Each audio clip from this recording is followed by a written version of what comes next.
Friends, स्वागत है आप सबका हमारे यूट्यूब चैनल रफ्तार स्टडी में। तो let's we discuss about today forms of private sector enterprises. तो forms of private sector enterprises थे, मैंने बताया था आपको प्रीवियस वीडियो में कि आज हम इस वीडियो में डिस्कशन करेंगे कि forms of private sector enterprises क्या होते हैं, कितने टाइप्स के होते हैं। यदि हम बात करें forms of private sector enterprises की, तो पहला आता है हमारा sole proprietorship, joint Hindu family या फिर हिंदू अनडिवाइडेड फैमिली, जिसको हम शॉर्ट फॉर्म में बोलते हैं HUF, पार्टनरशिप, कोऑपरेटिव सोसाइटी और कंपनी। तो ये हमारे 5 फॉर्म्स होते हैं प्राइवेट सेक्टर एंटरप्राइजेस के। एक एक करके हम इनको सेपरेट वीडियोस में डिस्कशन करेंगे, क्योंकि एक ही वीडियो में ये काफ़ी ज़्यादा लेंथी हो जाएगा, तो डिफरेंट वीडियोज में हम डिस्कशन करेंगे। तो आज हम इस वीडियो में डिस्कशन करेंगे सोल प्रोप्राइटरशिप को। तो देखिए, सोल प्रोप्राइटरशिप का क्या मतलब होता है। सोल का मतलब होता है अकेला, ठीक है। तो देखिए, a business owned, manage and control by a single individual is known as sole proprietorship organisation. देखिए, सिंपल है सोल का, ठीक है ना। सोल का मतलब होता है वन, सिंगल वन, और प्रोप्राइटरशिप का मतलब होता है ओनर। तो वन ओनर हो जहां पर वो सोल प्रोप्राइटरशिप होता है। तो ऐसा बिजनेस जिसको मैनेज किया जाता है और कंट्रोल किया जाता है एक अकेले व्यक्ति के द्वारा, single individual, are known as sole proprietorship organisation, जिसको सोल प्रोप्राइटरशिप ऑर्गेनाइजेशन बोला जाता है, ठीक है। अब यदि हम बात करें इसके फीचर्स के बारे में, तो इस सोल प्रोप्राइटरशिप के फीचर्स क्या होते हैं, अच्छे ढंग से फुल ऑफ एक्सप्लेनेशन इसको हम पढ़ेंगे। तो सोल प्रोप्राइटरशिप में पहला आता है हमारा की फीचर्स, वह सिंगल ओनरशिप। जो इसमें सिंगल ओनरशिप होता है, क्या सोल प्रोप्राइटरशिप में सिंगल ओनरशिप होती है। सिंगल ओनरशिप मतलब कि एक ही व्यक्ति इसका मालिक होता है, ठीक है। एक ही व्यक्ति मालिक मतलब चलाता भी यही है, क्योंकि एक अकेला व्यक्ति इसमें कैपिटल लगाता है, सभी प्रकार के रिसोर्सेज को इकट्ठा करता है और उसको खुद ही मैनेज करता है। तो इसमें सिंगल ओनरशिप पाई जाती है, ठीक है। किसमें, सोल प्रोप्राइटरशिप में। ये इसके फीचर्स हैं अपने।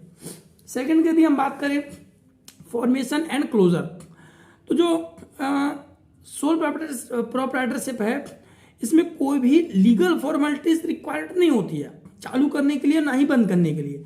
तो कोई भी प्रकार के डॉक्यूमेंट्स, ये नहीं है कि लाइसेंस आपको जारी करवाना पड़ेगा, कि सील करवाना पड़ेगा, ऐसा कुछ प्रोसीजर नहीं है, लीगल प्रोसीजर नहीं है।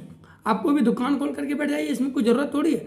तो ये इसमें फॉर्मेशन भी ईजी पड़ता है और क्लोजर भी। तो फॉर्मेशन एंड क्लोजर में यही है इसका, कि इसमें किसी भी प्रकार की लीगल फॉर्मेलिटीज को पूरा नहीं करना पड़ता है। नेक्स्ट यदि हम बात करें वो है अनलिमिटेड लायबिलिटीज। तो अनलिमिटेड लायबिलिटीज का क्या मतलब है, असीमित दायित्व, ठीक है। असीमित दायित्व कहने का मतलब है कि in sole proprietorship in a situation when a business suffer from loss और अ डेब्ट और इंसॉल्वेंसी, इन कोई भी कंडीशन में यदि फेस करता है सोल प्रोप्राइटरशिप, तो जो उसका जो रिकवरीमेंट है वो कौन करेगा, एक अकेला व्यक्ति ही करेगा, ठीक है। क्योंकि अकेला व्यक्ति इसका ओनर है, तो वही इसको मैनेज करेगा। और उस लॉस को सफर करने के लिए चाहे उसको अपनी पर्सनल असेट्स को ही क्यों ना बेचना पड़े, ठीक है। क्योंकि यदि उस व्यक्ति ने लोन लिया है मान लो बैंक से अपने बिजनेस को चलाने के लिए, और उसका बिजनेस हो जाता है लॉस, अब इस लॉस के सफर में वो व्यक्ति कैसे करेगा, किसी पार्टनर से पैसा लेगा नहीं, क्योंकि इसमें पार्टनर है ही नहीं। तो सिंगल ओनरशिप का यही सबसे डिसवांटेज बन जाता है उसका, कि अनलिमिटेड लायबिलिटीज हो जाती हैं लोगों व्यक्ति की, अब उसको अपनी पर्सनल असेट्स को भी बेचना पड़ सकता है। तो ये अनलिमिटेड लायबिलिटीज के अपनी फीचर्स हैं। Individual bearing risk and profit, एक अकेला व्यक्ति रिस्क और प्रॉफिट दोनों को ही बियर करता है। मैं जैसा कि बताया अभी कि यदि इन बिजनेस में कोई भी सिचुएशन में लॉस होता है, तो उस अकेले व्यक्ति के द्वारा ही उसका रिकवरीमेंट किया जाएगा, कोई दूसरा व्यक्ति उसके लॉस को सफर नहीं करेगा। एंड प्रॉफिट, अब बिजनेस है तो रिस्क है, तो भाई प्रॉफिट भी है।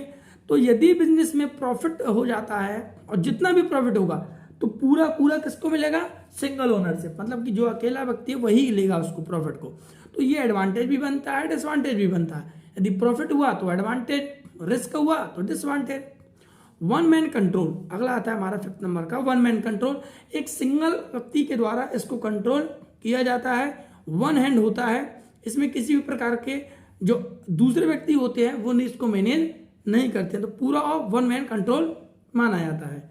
No separate legal entity. 6 है हमारा नो सेपरेट लीगल एंटिटी। कहने का मतलब है कि सोल प्रोप्राइटरशिप में ऐसा माना गया है कि इसमें सेपरेट लीगल एंटिटी नहीं होती, मतलब कि इसका जो ओनर और बिजनेस वो अलग अलग होते हैं, सेम नहीं होते। तो नो सेपरेट लीगल एंटिटी कहा गया है यहाँ पर, ठीक है ना। तो नोट इसमें sorry note separate legal entity मतलब सेपरेट लीगल एंटिटी नहीं है, ठीक है, मतलब कि बिजनेस और उसका ओनर दोनों ही सेम है। यहाँ पे यही कहा गया है। सेपरेट लीगल एंटिटी का मतलब होता है कि बिजनेस और उसके ओनर सेम नहीं है, बट यहाँ पर सेम है, ठीक है। यहाँ पे बोला कहना नो सेपरेट लीगल एंटिटी, तो बिजनेस और इसका ओनर दोनों ही सेम माने जाते हैं। तो no difference between owner and its enterprises in the exist business. इस बिजनेस में सेपरेट नहीं माना जाता है ओनर और बिजनेस को। लास्ट वन आता है हमारा lake of business continuity. Lake of business continuity का मतलब है कि बिजनेस है वो लंबे समय तक नहीं चल पाता है। कैसे कि मान लो in case of owner's death के समय पर इंसॉल्वेंसी हो जाए, इनकैपेसिटी, तो ऐसे सिचुएशन में बिजनेस को रन करना काफी मुश्किल बन जाता है एक अकेले व्यक्ति के द्वारा। यदि मान लो 2 व्यक्ति भी होते हैं, 3 व्यक्ति भी होते हैं, तो वो व्यक्ति एक के डेथ होने पर, इंसॉल्वेंसी होने पर, इनकैपेसिटी होने पर वो बिजनेस को रन कर सकते थे, बट एक अकेले व्यक्ति के द्वारा ये पॉसिबल नहीं हो पाता। तो इसमें लेक ऑफ बिजनेस कंटिन्यूटी पाया जाता है। तो ये थे हमारे कुछ फीचर्स। आइए बात करते हैं इसके मेरिट्स और एडवांटेज और डिसएडवांटेज के बारे में। यदि हम इसके बात करें मेरिट्स और एडवांटेज के बारे में कि सोल प्रोप्राइटरशिप को बनाने से क्या फायदे हैं और क्या नुकसान है, तो पहले हम बात करते हैं इसके मेरिट्स के बारे में, एडवांटेज के बारे में।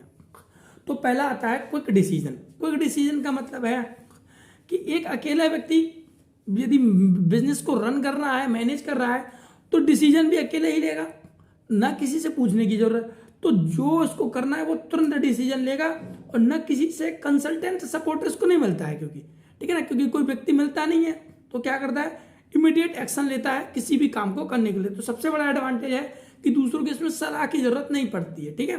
तो क्विक डिसीजन लिया जाता है। Direct incentives. डायरेक्ट इंसेंटिव्स का मतलब है in proprietorship firm there is direct relation between effort and reward. Direct relationship होता है एफर्ट और रिवॉर्ड के बीच में, किसमें, सोल प्रोप्राइटरशिप में। कैसे, if proprietor put extra effort, मान लो यदि प्रोप्राइटरशिप के द्वारा, प्रोप्राइटर के द्वारा, अकेले व्यक्ति के द्वारा ज्यादा एफर्ट पुट किया जा रहा है, एक्स्ट्रा एफर्ट पुट किया जा रहा है अपने बिजनेस में, तो एक्स्ट्रा प्रॉफिट भी होगा। तो एक्स्ट्रा प्रॉफिट होगा वो डायरेक्ट इसी को मिलेगा, एक्स्ट्रा इनकम भी जनरेट होगी इसकी। तो इससे क्या होगा, ये मोटिवेटेड होगा। डायरेक्ट इंसेंटिव्स मिलता है इसको, तो व्यक्ति क्या होता है, मोटिवेट होता है, क्योंकि इसने जितना एफर्ट लगाया और रिटर्न में उसको उतना ही मिलेगा भी, ठीक है। तो ये डायरेक्ट इंसेंटिव्स इसमें सबसे बड़ा एडवांटेज होता है कि ज्यादा एफर्ट लगाया तो ज्यादा लोग होंगे, पता नहीं किसने कितना एफर्ट लगाया होगा, और जनरेट जितनी इनकम होगी वो सब में बटेगा भी, यदि ज्यादा व्यक्ति होते तो। अब यहाँ पे अकेला व्यक्ति है, तो सभी प्रकार के जो एडवांटेज हैं वो इसी को मिलेंगे। Easy to form and dissolve, जैसे मैंने अभी की फीचर्स में हमने डिस्कशन किया था, इसको बनाना और बिगाड़ना दोनों ही आसान होता है। इसमें कोई भी लीगल फॉर्मेलिटीज पूरी नहीं करनी पड़ती है, तो ये इजीली फॉर्म हो जाता है और डिसॉल्व भी इजीली हो जाता है। नेक्स्ट वन है हमारा नो लीगल फॉर्मेलिटीज। बताया लीगल फॉर्मेलिटीज इसमें नहीं होती है, कोई भी प्रकार की डॉक्यूमेंट इशू करना या किसी से साइन करवाना, memorandum of association, article of association, different types के जो डॉक्यूमेंट्स होते हैं कंपनी के रिगार्डिंग, वो इसमें इशू नहीं करने पड़ते हैं। तो सबसे बड़ा एडवांटेज यही पड़ता है इसका कि लीगल फॉर्मेलिटीज इसमें नहीं होते हैं, किसी प्रकार का गवर्नमेंट इंटरफेरेंस इसमें नहीं हो पाता है। लास्ट है हमारा नो डिस्प्यूट। नो डिस्प्यूट मतलब एक अकेला व्यक्ति है, इसमें किससे झंझट होगा, मतलब कि कोई अनबन हो जाती है, देखो पार्टनर्स हैं तो पार्टनर्स के बीच में अनबन भी हो जाती है कि मेरे को ज्यादा प्रॉफिट चाहिए या मैं मैनेज करूंगा, मैं ओनर बनूंगा, तो इस प्रकार से जो डिस्प्यूट्स हैं वो क्रिएट होती हैं। बट यहाँ पर सिंगल है, तो सिंगल ओनरशिप में किसी प्रकार की कोई भी डिस्प्यूट्स क्रिएट नहीं होती हैं। तो सबसे बड़ा एडवांटेज ये भी मिलता है उनको कि किसी प्रकार के डिस्प्यूट्स है, अनबन है, उनसे दूर रहा जा सकता है सोल प्रोप्राइटरशिप में, ठीक है। यदि अब हम बात करें इसके डीमेरिट्स और डिसएडवांटेज के बारे में, तो पहला है लिमिटेड रिसोर्सेज। लिमिटेड रिसोर्सेज इसका सबसे बड़ा डिसएडवांटेज बनता है, क्योंकि एक अकेला व्यक्ति किस तरीके से और कितना मैनेज करेगा रिसोर्सेज का। एक अकेला व्यक्ति है, जो कैपिटल है वो भी इसमें कम अमाउंट में लगाता है, तो less of capital, lake of capital भी बोल सकते हैं। तो कैपिटल इसके पास कम होता है, तो फाइनेंशियल रिसोर्सेज है वो कम होते हैं, तो लिमिटेड रिसोर्सेज यहाँ पर होता है, क्योंकि अकेला व्यक्ति ज्यादा मैनेज नहीं कर पाता है। लिमिटेड लाइफ ऑफ बिजनेस की फीचर्स में हमने देखा था इसके। लिमिटेड लाइफ ऑफ बिजनेस मतलब एक व्यक्ति यदि इनकैपेसिटी है, काम करने की क्षमता नहीं है उसमें, यदि इंसॉल्वेंट हो जाता है, बेड डेप हो जाता है, तो ऐसी सिचुएशन को बिजनेस को रन करना पॉसिबल नहीं होता है। तो लाइफ है इसकी वो लिमिटेड हो जाती है जब व्यक्ति काम करने में असक्षम रहता है। अनलिमिटेड लाइबिलिटीज थर्ड है हमारा अनलिमिटेड लाइबिलिटीज। अनलिमिटेड लाइबिलिटीज मैंने बताया कि यदि कोई भी प्रकार का लॉस होता है तो सभी प्रकार के लॉस एक ही व्यक्ति को सफर करने पड़ेंगे, उसी सिंगल ओनर को। पर्सनल असेट्स को भी टच किया जा सकता है इसके, क्योंकि यदि रिकवरीमेंट नहीं होगा लॉस का तो पर्सनल असेट्स भी इसमें चले जाते हैं हमारे, ठीक है ना। तो ये अनलिमिटेड लाइबिलिटीज का ये सोल प्रोप्राइटरशिप का सबसे बड़ा डिसएडवांटेज होता है। यदि मान लो 4 या 5 पार्टनर होते तो लॉस को बांट भी सकते थे वो लोग, ठीक है, तो उससे अनलिमिटेड लाइबिलिटीज है वो नहीं होती। बट यहाँ पर लॉस हो चाहे प्रॉफिट हो सब एक ही व्यक्ति को करना पड़ेगा, तो अनलिमिटेड लाइबिलिटीज हो जाती है। लास्ट आता है हमारा डीमेरिट्स में limited managerial skill. Limited managerial skill कहने का मतलब है एक अकेले व्यक्ति में कितने स्किल्स होंगे, ठीक है। तो मैनेजियर जो स्किल्स हैं वो बहुत कम हो जाते हैं। इसके पास एक अकेले व्यक्ति के पास जितने स्किल्स होंगे वो एफर्ट लगा सकता है बिजनेस में। एक्स्ट्रास को एफर्ट देखने को नहीं मिलता है क्योंकि कोई व्यक्ति आता ही नहीं है, ना कोई इसमें बिजनेस को चलाता है। एक अकेला व्यक्ति रन करता है पूरे बिजनेस को।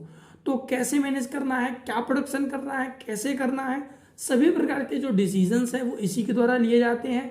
तो उसमें लेक ऑफ स्किल्स हम कह सकते हैं, लेक ऑफ स्किल्स पाया जाता है क्योंकि स्किल्स है वो कब आएंगे जब ज्यादा व्यक्ति वर्क करेंगे एक ऑर्गेनाइजेशन में, जो कि इसमें सोल प्रोप्राइटरशिप में पॉसिबल नहीं हो पाता है। एक अकेले व्यक्ति के द्वारा ही ये सब रन किया जाता है। तो ये था हमारा पहला सोल प्रोप्राइटरशिप, जिसके हमने पढ़े की फीचर्स, एडवांटेज, डिसएडवांटेज और इसके मीनिंग के बारे में।